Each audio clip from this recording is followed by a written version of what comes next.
భౌతిక ప్రపంచం చెప్తుంటారు, ప్రతి పురుషుడి విజయం వెనుక ఒక స్త్రీ ఉంటుంది అని చెప్పేసి. కానీ ఈ మహాపురుషుడు, మహాయుగానికి నాంది పలికిన మహా చైతన్యం పత్రిజీ గారు ఇంత పెద్ద ప్రపంచాన్ని నిర్మించారంటే మరి ఆ వెనక ఉన్న శ్రీమూర్తి. మరి అమ్మకు ఒకసారి గట్టి క్లాప్ చేద్దాము.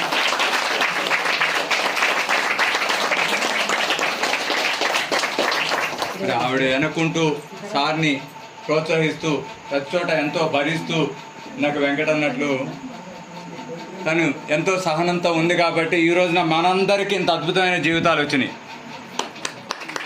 ఎక్కడ పత్రి సార్ని వెనక్కి పెట్టుకుని లాగినా కూడా మనందరం అద్భుతాలను మిస్ అయ్యేవాళ్ళం. మన ఈ అద్భుతమైన జీవితాన్ని మనం కోల్పోయేవాళ్ళం.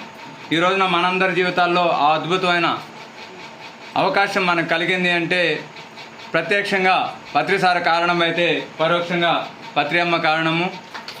మరి ఈ సందర్భంగా పత్రి అమ్మకి మనం అందరం కూడా కృతజ్ఞతలు తెలియచేయాలి.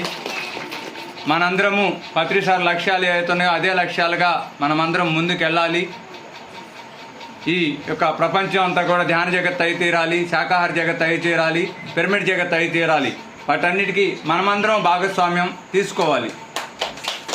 ఈ రోజున పత్రి సార్ని స్మృతి స్మరణ వేడుకల్లో మనం స్మృతించుకోవాల్సిన ఇదే విషయం.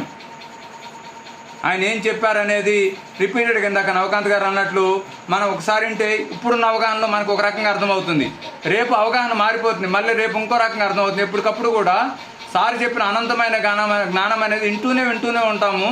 వింటున్న